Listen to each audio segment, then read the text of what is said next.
morning and welcome to Monday. Well, the sky is blue, the sun is out, the wind and the rain disappeared. All is well here.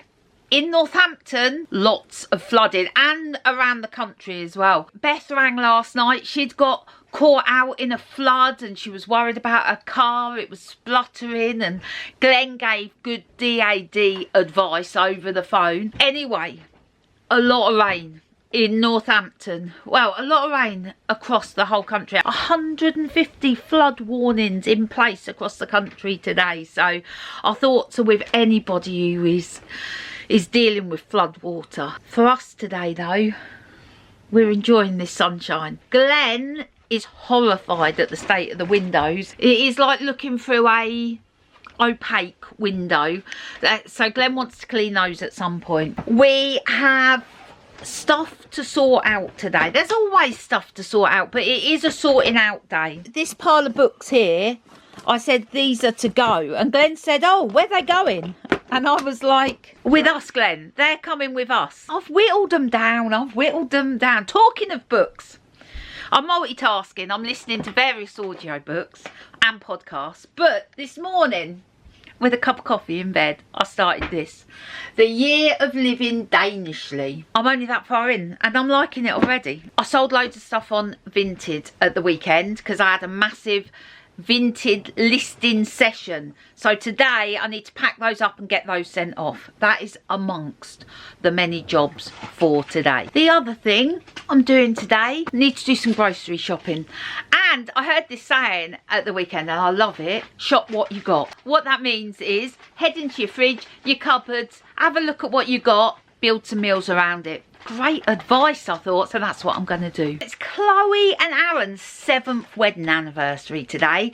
When they got married, 25th of November, 1 month to Christmas. So it's always, their anniversary is always my 1 month to Christmas reminder. Talking of Chloe and Aaron's wedding, on Vinted, Glenn's just packing all my vintage stuff up there.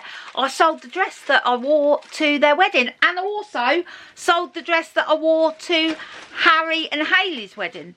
I love both those dresses, but they're both way too big for me now, so they gotta go. There's no room in my wardrobe for stuff that's either too big or too small. Anyway, while Glenn's doing that, it's going to be there sometime. I had a right vintage frenzy, sold multiple things. I'm going to have a look in the cupboards, have a look in the fridge, have a look what we've got to see what to buy at the shops. Well, I know for sure there is much peanut butter in here. I'm not even kidding. We got the peanut butter that we made at the Zero Waste shop. We've got Glenn's favourite, Frida's black pepper and Cornish sea salt. We got some more of that. That's not with black pepper, that's just sea salt. We have my favourite, which is the rich chocolate and vanilla.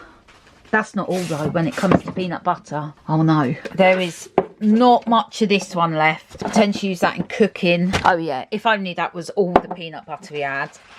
We've got some of that one. That looked like peanut butter, but it's actually mustard. That's caught Glenn out a few times at night. He actually made himself a snack and thought that that was peanut butter and it was mustard, and it spoiled his evening snack. He grumbled about that. And we've got a little bit of whole earth drizzler. I think we need to cook something that uses some peanut butter. Whilst I was digging around, found this jelly. I'm going to make this today and have it in the fridge. Everyone loves a little bit of jelly. I'll have that for lunch one day as well.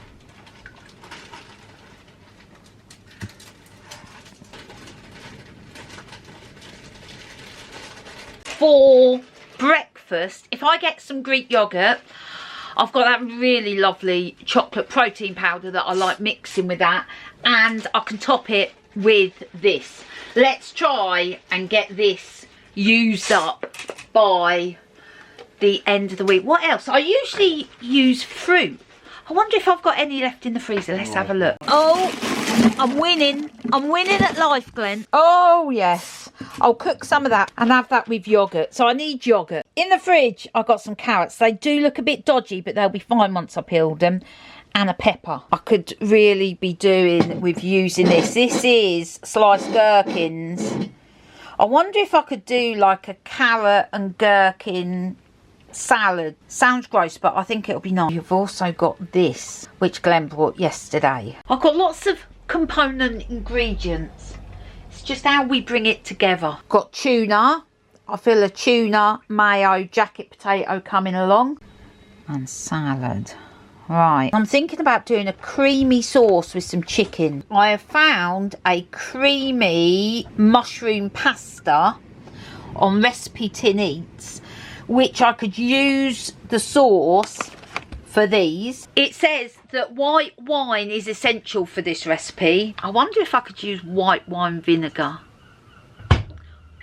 I'm going to use white wine vinegar. I have that. I don't need to buy the wine. What else we got in there, Mr. Warner? Oh, I could definitely use this, Glenn. Tomato and olive quinoa. Meal plan is done. I've decided to swap out the halloumi for chicken because I'm going to use chicken in that recipe. And then I'd have some left over. So I thought, I'm not buying chicken and halloumi. So something had to go. It was the halloumi. Now, the great thing is with this is that I don't need to buy many ingredients, but saying that, it's not going to be a super cheap shop because it's got some things like double cream, parmesan, Greek yogurt, chicken breast. It's got elements that aren't cheap, so less ingredients but tasty ones, and that should see me through the week. Oh, I'm also going to make a coffee cake, which I was going to do yesterday but didn't get around to it, so I need some eggs for that. But that also means if I'm struggling for a meal in the week or I'm extra hungry, I can have scrambled egg on toast. Quite happy with that. None of those recipes, apart from my breakfast, use the peanut butter, but we will save that for next week. Talking of food, Mr. Warner has made himself sourdough, poached eggs and some bacon. I love Mr. Warner's confidence when it comes to poached eggs. He's like, oh, these are going to be perfect. Are they perfect? Oh, yes, they are. Well done, Mr. Warner. You're a man who wears many hats. Yeah, well, this one is actually from your mum and dad's. We have a lot of hats there. I think some of these hats need to go to the charity shop. But I love them all, though, to be honest. Anyway, what are we doing, you ask? We are emptying this small bedroom of stuff. Beth has lent us her spot cleaner, which Glenn is going to work out how to use. This big box is not utilised very well. It's just got a few pairs of boots in. I have multiple craft boxes, and I wonder if perhaps I could consolidate a few into one big box. I think that's a good idea. Look at this. This is just chaos. Even though that's just chaos, I'm gonna see if I can consolidate a couple of boxes, and then I'm gonna start putting stuff back in there, but in a more organised fashion. Mr. Warner's just left. He's gone off to see his friend Steve. On the upside, I'd completely forgotten I've got this pair of boots. I've just found some treasure. Yes, I have. This tin was full of buttons from Glenn's mum's. I had also got this that was full of buttons. So I thought, oh, I know what I'll do. I will condense everything and make just one thing full of buttons. But look what I've found in Glenn's mum's button tin. These badges, which were part of Glenn's scout uniform when he was young. Oh, there's more here. All his badges. I don't know what that badge was for. That was obviously swimming. And look, here is Glenn's toggle from his scout uniform. I bet Glenn doesn't even know that these are in here. I've done quite a good job of sorting, tidying, stacking. I think there's a caravan coming up the lane. Yep, caravan incoming. It's very quiet on the site, so this is as much excitement as I've had all day. Oh my goodness, there's another lorry behind that lorry. Oh my goodness, how exciting is this? Both the lorries seem to have really struggled to get the caravans around the corner. I don't know if these are wider than what's normally delivered, because usually caravans go up and down no problem. Well, when I say no problem, I mean for a driver who knows what they're doing. Mr. Warner's on his way home. He may get tangled up in this if they're here for much longer. So I've just got back to the caravan and there's 4 new things being delivered, new units, and it is so tight. This bloke's just come up this lane and literally he's got about a foot clearance tops either side, and now he's got to go left. I've got 2 lorries behind me and I've got a lorry in front of me. I may be here sometime. I know his mate's just gone round the corner. His mate's got to come and help him get round the corner. I don't know, I just want to stay back a bit just in case he needs to reverse up. He's going for it. I'd imagine it's a real tight swing. I did always wonder how tight it was up this lane to deliver caravans, and I've just found out. A lot of checking.